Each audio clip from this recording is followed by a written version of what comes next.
ரோமர்கள் வந்து, கிறிஸ்தவர்கள் வந்து இஸ்தான்புல், கான்ஸ்டான்டினோப்பிள், துருக்கியுடைய தலைநகரத்தை இறங்கி கையில பிடித்துக் கொண்டிருப்பார்கள்.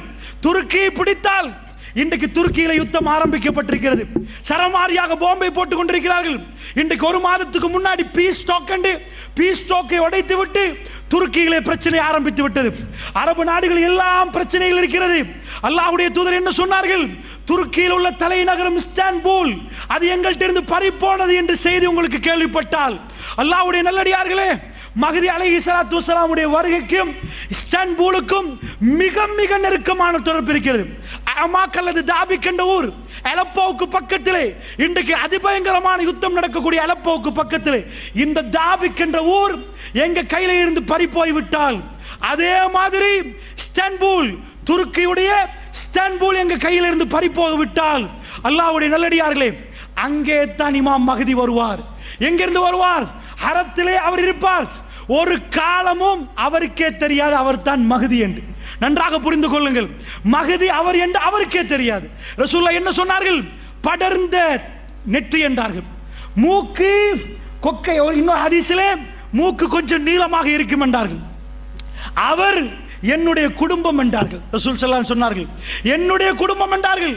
என்னுடைய ஃபாத்திமாவுடைய குடும்பம் என்றார்கள் ரசூல் ஸல்லல்லாஹு அலைஹி வஸல்லம். குறிப்பாக ஹஸன் ரலியல்லாஹுடைய குடும்பம் என்றார்கள். அங்கே இருந்து வருவார் முஹம்மது இப்னு அப்துல்லா.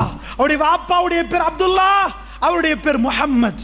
அப்துல்லா, முஹம்மத் என்னுடைய பேருக்கு ஒத்தாக இருக்கும், என் வாப்பா பேருக்கு அவருடைய வாப்பா பேர் ஒத்தாக இருக்கும், என் தாய் பேருக்கு அவருடைய தாய் பேர் ஒத்தாக இருக்கும். ரசூல் ஸல்லல்லாஹு அலைஹி வஸல்லம் அவர்கள் சொன்னார்கள், எல்லாத்தையும் சொல்லிவிட்டு அவர் யார் அவருக்கே தெரியாது. அல்லாஹ்வுடைய நல்லடியார்களே, அவர் அந்த நீதமான படையில் வந்தவர்.